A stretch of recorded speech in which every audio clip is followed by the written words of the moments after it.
रमा जी अपने पति के साथ गांव में रहती थी। वहीं पर उनके पति की छोटी सी जिनिंग फैक्ट्री और खेती बाड़ी थी। बेटा आकाश अपनी पत्नी जया के साथ दिल्ली में रहता था। जया की नजर अपने ससुर की जमीन पर थी। वह चाहती थी कि ससुर जी वो जमीन बेचकर उन्हें दिल्ली में मकान दिला दे।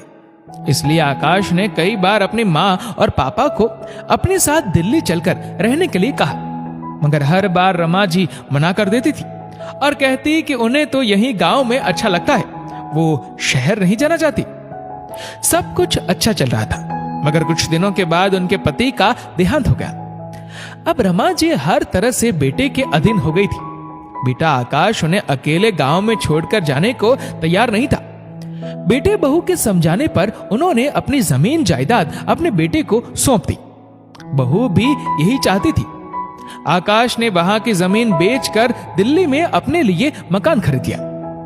कुछ दिन तो जया ने अपनी सास का बहुत अच्छी तरह से ख्याल रखा, मगर फिर धीरे धीरे जया आकाश के पीछे पड़ गई और कहने लगी कि अपनी मां को वृद्धाश्रम छोड़कर आओ।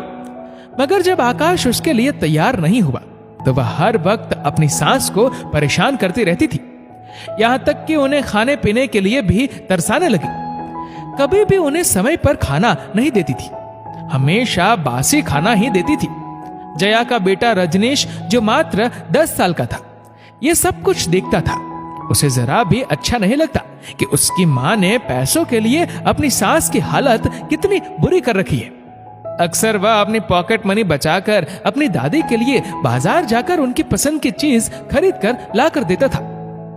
यहां तक कि कई बार अपने हिस्से की खाने की चीज भी अपनी दादी को दे देता था। दादी अपने पोते के स्नेह की वजह से वहीं रहती थी।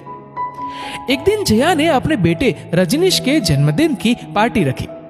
आस पड़ोस के लोगों के साथ साथ आकाश के ऑफिस के लोग और जया की किटी पार्टी की महिलाएं भी थी। जया सुबह से सब लोगों के खाने की तैयारी कर रही थी, मगर उसे अपनी सास को खाना देने का तक ध्यान नहीं रहा।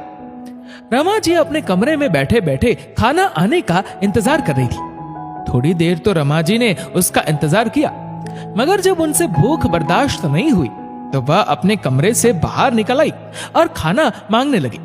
मगर उनकी बहू नाराज होकर बोली, आपका पेट है या कुआं, कभी भरने का नाम ही नहीं लेता। जब देखो तब भूख लगती रहती है। अभी सुबह ही तो आपको खाना दिया था, अब फिर आ गई खाना मांगने। आपको जरा भी शर्म नहीं है।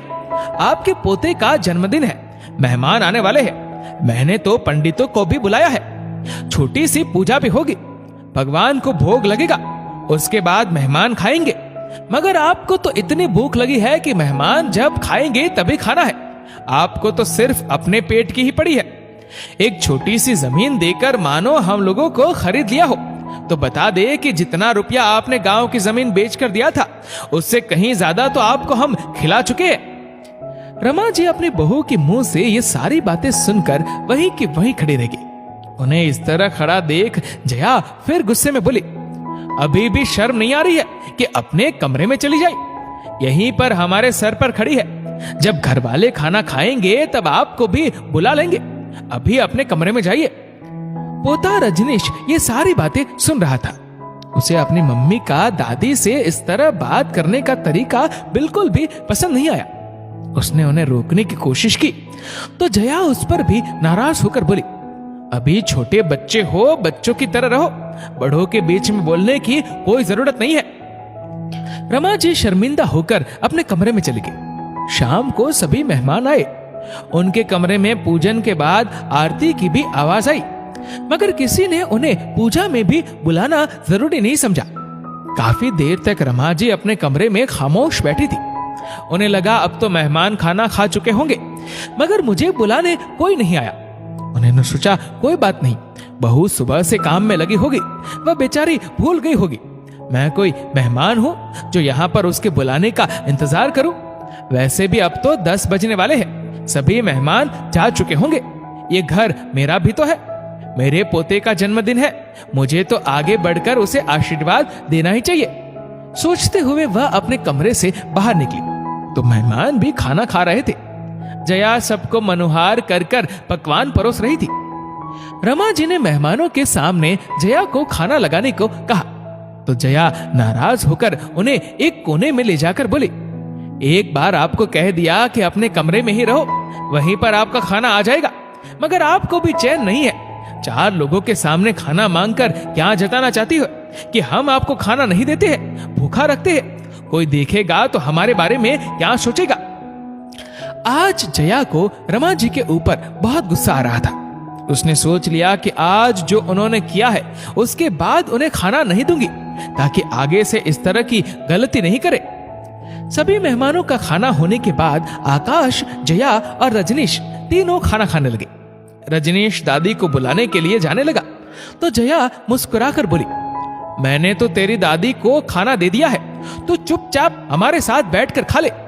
मगर रजनीश को पता था कि उसकी दादी भूखी ही होगी, इसलिए उसने तुरंत अपने खाने की प्लेट उठाई और दादी के कमरे में आ गया और प्यार से अपनी दादी को खाना खिलाने लगा। आकाश को भी समझ में आ गया कि जया झूठ बोल रही थी, मगर उसने बात को ना बढ़ाते हुए अपना खाना चुपचाप खा लिया। अपने पापा का भी यूं चुप रहना रजनीश को जरा भी अच्छा नहीं लगा। कुछ दिनों के बाद बीमारी के चलते रमा जी की मृत्यु हो गई। उनके मरने पर जब 13वीं हुई तो जया और आकाश ने सब लोगों को बहुत अच्छे अच्छे पकवान बनवाकर भोजन करवाए, ताकि उनकी आत्मा को शांति मिल सके। सभी लोग जया और आकाश की तारीफ कर रहे थे कि उन्होंने अपनी माँ का अंतिम काम बहुत अच्छी तरह से किया। मगर रजनीश अपनी माँ से बोला, माँ, यदि जीते जी आपने दादी को ये सब कुछ दिया होता तो दादी की आत्मा आज आपको आशीर्वाद देती।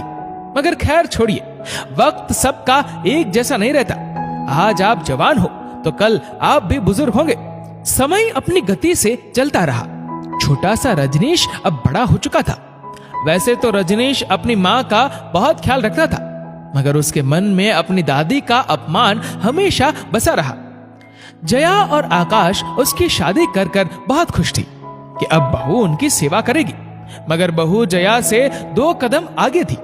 वह अक्सर अपना खाना बना लेती और सास ससुर को खाने का पूछती भी नहीं। कुछ दिनों तक तो जाने बर्दाश्त किया, मगर एक दिन अपने बेटे से बोली, बेटा, क्या इस दिन के लिए मैंने तुझे जन्म दिया था कि घर में खाने के लिए भी तरस जाऊं? तेरी पत्नी मुझे कभी खाने के लिए भी नहीं पूछती है, हमेशा अपना खाना बनाकर अलग हो जाती है। क्या इस उम्र में भी मुझे काम करना होगा?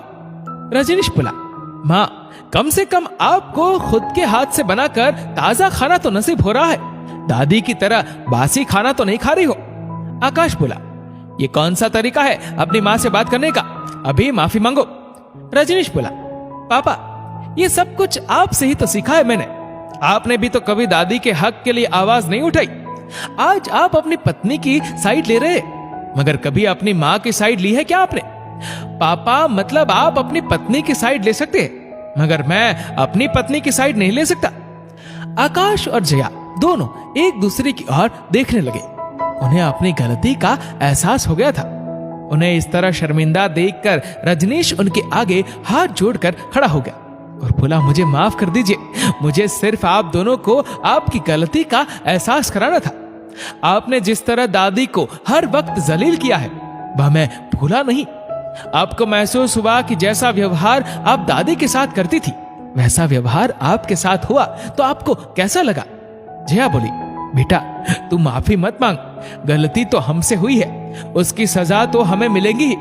तू और दामिनी इस घर में खुश रहो, हम लोग गांव वाले घर जा रहे हैं। रजनीश बोला, माँ, आप कहीं नहीं जा रही है, हमेशा यही रहेंगे।